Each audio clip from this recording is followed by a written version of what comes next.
Hello everyone, অনেকদিন পর আবার ফিরে আসলাম আর চলে আসলাম একটা নতুন ব্লগ নিয়ে। আবার আজকে আমি ট্রাভেল করছি আনন্দ বিহার থেকে মোদিপুরম নমো ভারতে। সো দেখতে থাকুন অ্যান্ড স্টে টিউন।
আমি আছি এখন নমো ভারতের প্রিমিয়াম ক্লাসে।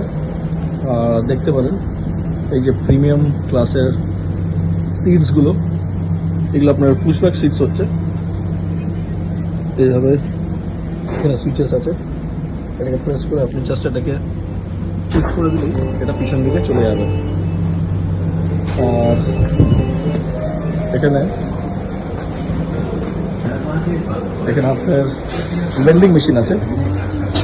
এই যেখানে অনেকগুলো কিছু রাখা আছে, আপনি এখান থেকে যা ইচ্ছা আপনি পারচেস করে কিউআর কোড স্ক্যান করে আপনি পারচেস করে নিতে পারেন। এই কিছুটা ভিউ হচ্ছে। আর এটা হচ্ছে আপনাদের ইকোনমিক ক্লাস, এর সিটসগুলো আলাদা দেখতে পারেন। এটা প্রিমিয়াম ক্লাসে আরেকটা জিনিস আছে, এই আপনার উইন্ডো সিটস। রোদ লাগছে তো আপনি এটাকে জাস্ট পুল ডাউন করে দিলেন আর এই আপনার কার্টেনটা চলে আসলো। খুব সুন্দর। বাস একটাই প্রবলেম কি পাবলিককে মেনটেন করে চলতে হবে, বিকজ যদি আমরা পাবলিকরা এটাকে ভালো করে না ইউজ করি তাহলে বেশি টাইম টিকবে না।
যদি বলতে চাই তো 215 রুপিস হচ্ছে আপনার প্রিমিয়াম ক্লাসের টিকিটের প্রাইস পার হেড, আর 180 রুপিস হচ্ছে আপনার ইকোনমিক ক্লাসে। সো আজকের জন্য এতটাই, দেখতে থাকুন আমাকে আবার একটা নতুন ব্লগে। এখনকার জন্য বাই বাই, ভালো থাকবেন।